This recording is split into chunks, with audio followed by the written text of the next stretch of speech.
With it. I neglected to talk about the sheltered workshops today, and I should have, because it is a significant part of our business and part of our culture and our history. And I told Tom Anderson, put me a plug for Tom Anderson, and I'm this great manager of the Lakewood Y. And but Tom piped in with a couple of things that I'd forgotten about, so he helped me out. But in retrospect, it's been a very important part of our business. We are probably the largest users of workers with disabilities through sheltered workshops in northwestern Pennsylvania anyway, and southwestern in New York, and maybe western New York and western Pennsylvania.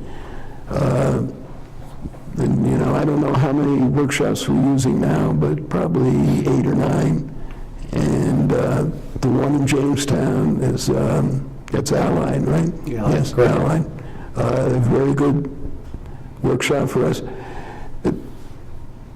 But we don't use workshops for fixing mistakes and things like that. We use them as part of our regular business.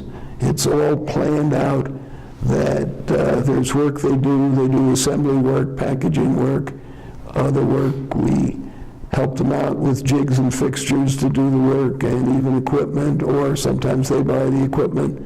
The workshops are responsible for picking up and delivering the work.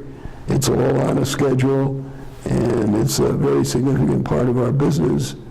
And the other workshops, there's Subcon in Olean, there's one in Salamanca, there's the Barber Center in Erie, Valonia in Meadville, Futures, I guess it is, in Bradford.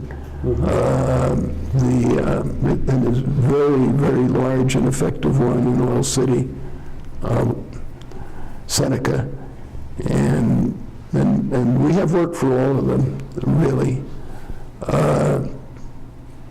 I do remember the one in Warren isn't the first one that we used of the workshops. The first one was the one in Olean. And they were involved with us even when we were packaging the salt and pepper dispenser. They actually had in the state hospital too in Warren, and they still do work for us.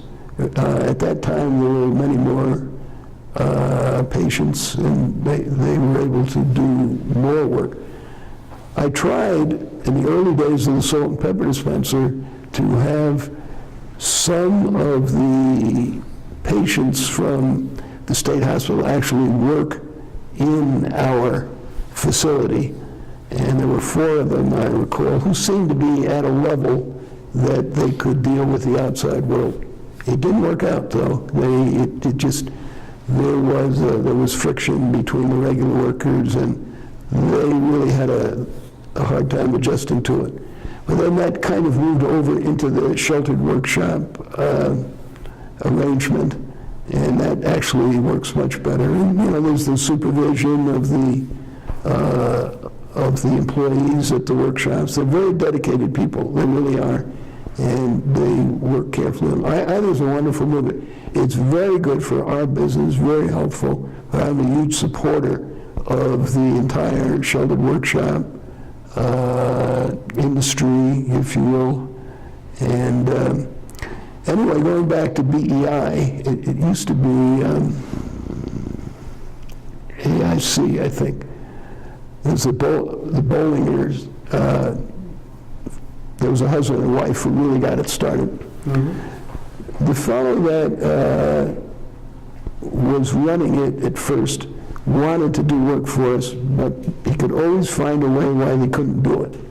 And he finally left, and then Bob Klabaha was hired. I don't know whether you know his name, but he's the manager of the BEI. He is a wonderful, caring person.